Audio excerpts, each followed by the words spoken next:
आज तारीख है 18 अगस्त 2026 दिन मंगलवार। नमस्कार, मैं हूं शिल्पी और स्वागत है आपका हमारे चैनल यूपी न्यूज लाइव। खबरों में आगे बढ़ते हुए हम सबसे पहले नजर डालेंगे आज की हेडलाइंस पर, फिर जानेंगे खबरों को विस्तार से। लखनऊ कानपुर एक्सप्रेसवे पर लगातार धंस रही सड़क, पहली बारिश में ही उखड़ी परत। गोरखपुर के नवोदय विद्यालय में छात्रों के खाने में मिला मरा हुआ मेंढक, बच्चों ने भोजन करने से किया इनकार। यूपी बोर्ड कंपार्टमेंट रिजल्ट 2026 जारी, 10वीं में 98.95% और 12वीं में 79.29% छात्र पास। यूपी के आलू किसानों के लिए राहत की तैयारी, भंडारण से लेकर बीज और खेती तक सरकारी योजनाओं से मदद देने पर जोर। मुरादाबाद में महिला पंचायत सचिव से छेड़खानी का आरोप, बीजेपी जिला पंचायत सदस्य समेत 4 के खिलाफ FIR दर्ज। चलिए खबरों को जानते हैं विस्तार से। लखनऊ कानपुर एक्सप्रेसवे पर लगातार धंस रही सड़क, पहली बारिश में ही उखड़ी परत, ड्रेनेज सिस्टम पर उठे बड़े सवाल। कानपुर लखनऊ एक्सप्रेसवे पर सड़क धंसने और टूटने का सिलसिला थमने का नाम नहीं ले रहा है। करीब 4200 करोड़ रुपए की लागत से तैयार इस एक्सप्रेसवे पर लोकार्पण के कुछ ही दिनों बाद अलग अलग हिस्सों में सड़क की गुणवत्ता को लेकर सवाल उठने लगे थे। अब हल्की बारिश के बाद भी कई स्थानों पर सड़क दबने और ऊपरी परत उखड़ने की समस्या सामने आई है। रिपोर्ट के अनुसार रविवार को 4 अलग अलग जगहों पर सड़क खराब होने के बाद मरम्मत शुरू कराई गई। निवर्ना गांव के पास करीब 100 मीटर सड़क धंसने से वाहन गुजरते समय लड़खड़ाने लगते हैं। वहीं अडेरुआ गांव के पास करीब 30 मीटर हिस्से की ऊपरी परत हटाकर दोबारा निर्माण किया जा रहा है। रिपोर्ट के मुताबिक जल निकासी व्यवस्था के फेल होने से पानी सड़क के नीचे पहुंच रहा है, जिससे गिट्टी कमजोर होकर सड़क दब रही है। निर्माण एजेंसी अब ड्रेनेज और सड़क किनारे की एजिंग में सुधार कर रही है। मुरादाबाद में महिला पंचायत सचिव से छेड़खानी का आरोप, बीजेपी जिला पंचायत सदस्य समेत 4 के खिलाफ FIR दर्ज। मुरादाबाद के मुंडा पांडे क्षेत्र में एक महिला पंचायत सचिव ने भाजपा के जिला पंचायत सदस्य अजय वीर यादव समेत 4 लोगों पर गंभीर आरोप लगाए हैं। महिला सचिव की शिकायत के आधार पर पुलिस ने छेड़खानी, धमकी और सरकारी कार्य में बाधा डालने के आरोप में रिपोर्ट दर्ज कर जाँच शुरू कर दी है। महिला सचिव का आरोप है कि 4 अप्रैल को वह अपने कार्यालय में सरकारी काम कर रही थी, तभी अजय वीर यादव अपने सहयोगियों के साथ वहां पहुंचे। आरोप के मुताबिक उनके साथ अभद्र भाषा का इस्तेमाल किया गया, अश्लील इशारे किए गए और छेड़खानी की गई। विरोध करने पर निलंबित करने और जान से मारने की धमकी देने का भी आरोप लगाया गया है। सचिव ने यह भी आरोप लगाया कि कार्यालय के सरकारी अभिलेखों को नुकसान पहुंचाया गया। मामला जन्म प्रमाण पत्र जारी करने को लेकर हुए विवाद से भी जुड़ा बताया जा रहा है। दूसरी ओर अजय वीर यादव ने आरोपों को निराधार बताया है। उनका कहना है कि कार्यकाल में कैमरे लगे हैं और उन्होंने केवल नियमों के खिलाफ प्रमाण पत्र बनाने से इनकार किए जाने की शिकायत। पुलिस ने अजय वीर यादव, कुलवंत मनोहर और प्रधान उस्मान के खिलाफ केस दर्ज कर दिया है। जनता दर्शन में थैलीसीमिया पीड़ित बच्चे की मां से मिले सीएम योगी, बारिश में बच्चे को लेकर पहुंची महिला। लखनऊ में मुख्यमंत्री योगी आदित्यनाथ के जनता दर्शन कार्यक्रम के दौरान एक भावुक कर देने वाला मामला सामने आया। सीतापुर की रहने वाली रोली भारी बारिश के बीच अपने थैलीसीमिया से पीड़ित बच्चे को लेकर मुख्यमंत्री आवास पहुंची। उन्होंने मुख्यमंत्री को बताया कि उनका बच्चा गंभीर बीमारी से पीड़ित है और उनके इलाज के लिए आर्थिक सहायता की जरूरत है। परिवार की परेशानी सुनकर मुख्यमंत्री योगी आदित्यनाथ भावुक हो गए। उन्होंने बच्चे के सर पर हाथ रखा और उसके जल्दी स्वस्थ होने की कामना की। इसके बाद मुख्यमंत्री ने अधिकारियों को बच्चे के इलाज का तत्काल एस्टीमेट तैयार करने और उसके आधार पर आर्थिक सहायता उपलब्ध कराने के निर्देश दिए हैं। मुख्यमंत्री से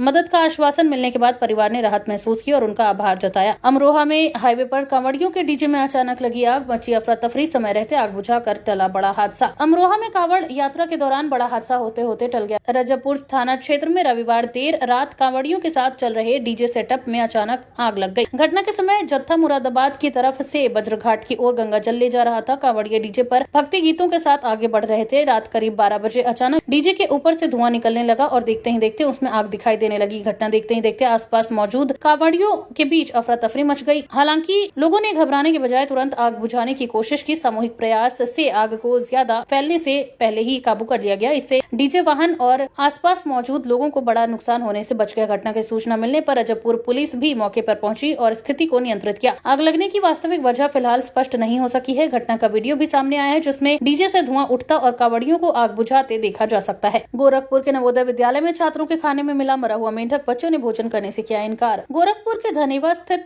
PM श्री जवाहर नवोदय आवासीय विद्यालय में छात्रों को परोसे गए भोजन में मरा हुआ मेंढक मिलने से हड़कंप मच गया। घटना रविवार दोपहर की बताई गई है। विद्यालय के हॉस्टल में मेन्यू के अनुसार बच्चों के लिए चने की सब्जी और पूरी तैयार की गई थी। जब छात्र खाना खाने बैठे तो एक बच्चे की थाली में मरा हुआ मेंढक दिखाई दिया। इसके बाद बच्चों ने खाना खाने से इनकार कर दिया और अपने कमरों में वापस चले गए। मामले की जानकारी मिलने के बाद विद्यालय के प्राचार्य धीरज कुमार मौके पर पहुंचे। उन्होंने पूरी सब्जी नष्ट करवाई और छात्रों के लिए दोबारा भोजन तैयार कराया। इसके बाद बच्चों ने खाना खाया। घटना की जानकारी सामने आने के बाद विद्यालय की भोजन व्यवस्था और साफ सफाई पर गंभीर सवाल उठ रहे हैं। जिलाधिकारी और नवोदय स्कूल समिति के अध्यक्ष गौरव सिंह सोगरवाल ने कहा कि मामला उनके संज्ञान में नहीं था और यदि घटना सही है तो इसे गंभीर लापरवाही माना जाएगा। अलीगढ़ में नशे के लिए पैसे न मिलने पर रिटायर्ड दरोगा के बेटे का हाई वोल्टेज ड्रामा। अलीगढ़ के क्वारसी थाना क्षेत्र में रविवार शाम एक युवक ने नशे की हालत में जमकर हंगामा किया। मामला विष्णुपुरी बेला मार्ग का है, जहां रिटायर्ड दरोगा के बेटे अभिषेक गुप्ता का आरोप है कि उसने नशे के लिए पैसे नहीं मिलने पर घर में तोड़फोड़ की और अपने पिता के साथ मारपीट की। इसके बाद उसने अपने पिता की लाइसेंसी रिवॉल्वर अपने कब्जे में ले ली और उन पर हथियार तान दिया। स्थिति गंभीर होने के बाद युवक खुद को एक कमरे में बंद कर लिया और कथित तौर पर लगातार गोलियां चलाने लगा। सूचना मिलने पर पुलिस मौके पर पहुंची तो आरोपी ने पुलिस टीम पर भी फायरिंग कर दी। इसके बाद पुलिस ने इलाके की घेराबंदी कर दी और करीब 1.5 घंटे तक कार्रवाई चली। पुलिसकर्मी आसपास के मकानों के छतों के रास्ते मंजिल तक पहुंचे और कमरे में प्रवेश कर आरोपी को पकड़ लिया। पुलिस ने मौके से लाइसेंसी रिवॉल्वर और 12 कारतूस बरामद किए हैं। रिपोर्ट के अनुसार आरोपी लंबे समय से नशे की लत से जूझ रहा था। पुलिस अब फायरिंग और अन्य घटनाओं को लेकर कानूनी कार्रवाई कर रही है। यूपी बोर्ड कंपार्टमेंट रिजल्ट 2026 जारी। 10वीं में 98.95% और 12वीं में 79.29% छात्र हुए पास। उत्तर प्रदेश माध्यमिक शिक्षा परिषद यानी यूपी एमएसपी ने 2026 की हाई स्कूल और इंटरमीडिएट कंपार्टमेंट परीक्षा के नतीजे जारी कर दिए हैं। बोर्ड ने 17 अगस्त 2026 को सुबह 11:30 बजे रिजल्ट घोषित किया। 10वीं की कंपार्टमेंट और इम्प्रूवमेंट परीक्षा में शामिल छात्रों का पास प्रतिशत 98.95% रहा, जबकि 12वीं की कंपार्टमेंट परीक्षा में 79.29% छात्र सफल हुए। परीक्षा में शामिल विद्यार्थी अपना परिणाम यूपीएमएसपी की आधिकारिक वेबसाइट upmsp.edu.in पर जाकर रोल नंबर की मदद से देख सकते हैं। ये रिजल्ट उन छात्रों के लिए महत्वपूर्ण है जो मुख्य बोर्ड परीक्षा में एक या अधिक विषयों में सफल नहीं हो पाए थे या इम्प्रूवमेंट परीक्षा के जरिए अपने अंकों में सुधार करना चाहते थे। रिजल्ट जारी होने के बाद छात्र अपनी मार्कशीट और परिणाम की जानकारी ध्यान से जांच सकते हैं। यदि वेबसाइट पर ज्यादा ट्रैफिक के कारण रिजल्ट खुलने में समय लगे तो छात्रों को कुछ देर बाद दोबारा प्रयास करने की सलाह दी जाती है। बोर्ड ने परिणाम ऑनलाइन उपलब्ध कराया है, इसलिए छात्रों को अपना रोल नंबर तैयार रखना चाहिए। जालौन में 33 kV बिजली लाइन शिफ्टिंग को लेकर विवाद। स्कूल प्रबंधक 2 दर्जन से ज्यादा बच्चों को लेकर कलेक्ट्रेट पहुंचे। जालौन में एक स्कूल के पास 33 kV बिजली लाइन शिफ्ट करने को लेकर विवाद बढ़ गया है। सोमवार को एंजल विंग्स एकेडमी के स्कूल प्रबंधक नरेंद्र श्रीवास्तव 2 दर्जन से अधिक बच्चों को लेकर कलेक्ट्रेट पहुंचे और जिलाधिकारी को संबोधित ज्ञापन सौंपा। स्कूल प्रबंधन का आरोप है कि विद्युत विभाग के अधिकारियों ने 14 अगस्त को पुलिसकर्मियों और अन्य लोगों के साथ बिना पूर्व सूचना स्कूल परिसर में पहुंचकर 33 kV लाइन को शिफ्ट करने का प्रयास किया। प्रबंधन के मुताबिक जिस स्थान पर बिजली का पोल लगाया गया है वह स्कूल भवन से 8 से 10 फीट की दूरी पर है। स्कूल प्रबंधन का कहना है कि इतनी नजदीक हाई वोल्टेज लाइन और पोल होने से बच्चों तथा स्टाफ की सुरक्षा को गंभीर खतरा पैदा हो सकता है। प्रबंधक ने विद्युत विभाग पर लापरवाही का आरोप लगाते हुए प्रशासन से मामले में हस्तक्षेप की मांग की है। उनका दावा है कि लाइन शिफ्टिंग से पहले स्कूल प्रबंधन को उचित जानकारी नहीं दी गई। अब स्कूल प्रबंधन ने जिलाधिकारी से सुरक्षा मानकों की जांच और उचित समाधान की मांग की है। कानपुर में 16 रुपए कपड़े खरीदने के ऑफर ने मचाई भगदड़। भारी भीड़ के बाद पुलिस ने लाठियां फटकारी।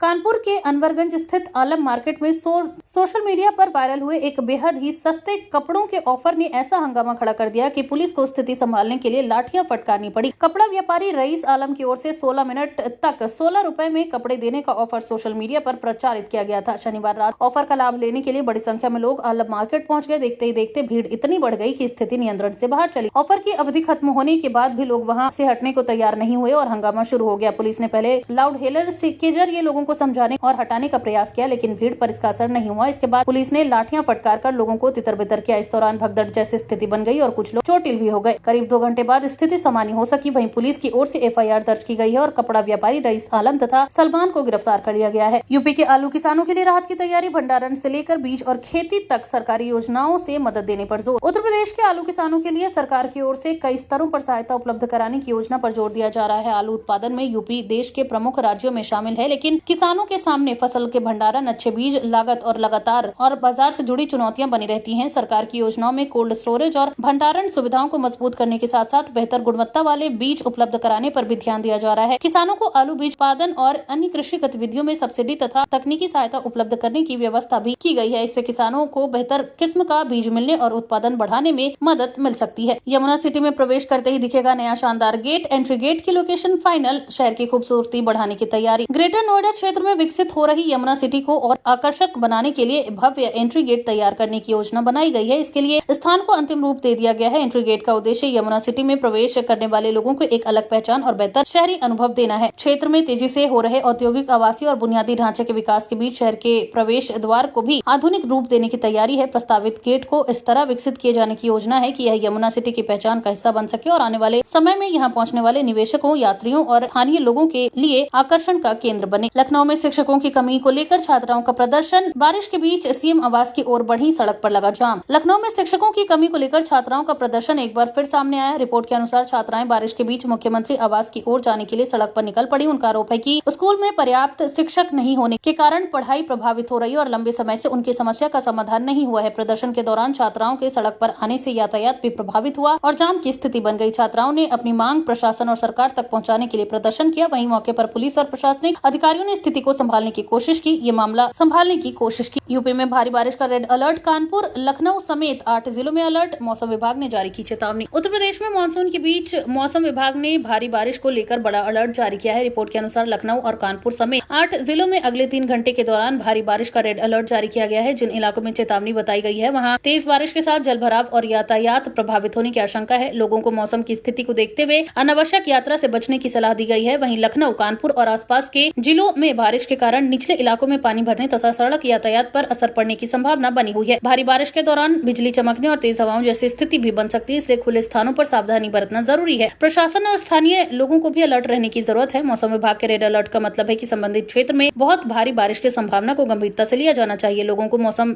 विभाग और जिला प्रशासन की ताजा एडवाइजरी पर नजर रखने की सलाह दी गई है। खासकर स्कूल जाने वाले बच्चों, बुजुर्गों और सड़क पर यात्रा करने वालों को खराब मौसम के दौरान अतिरिक्त सावधानी बरतनी चाहिए। तो ये थी आज के तमाम ताजा अपडेट्स। ऐसी और खबरों को जानने के लिए बने रहिए हमारे चैनल यूपी न्यूज लाइव के साथ। धन्यवाद।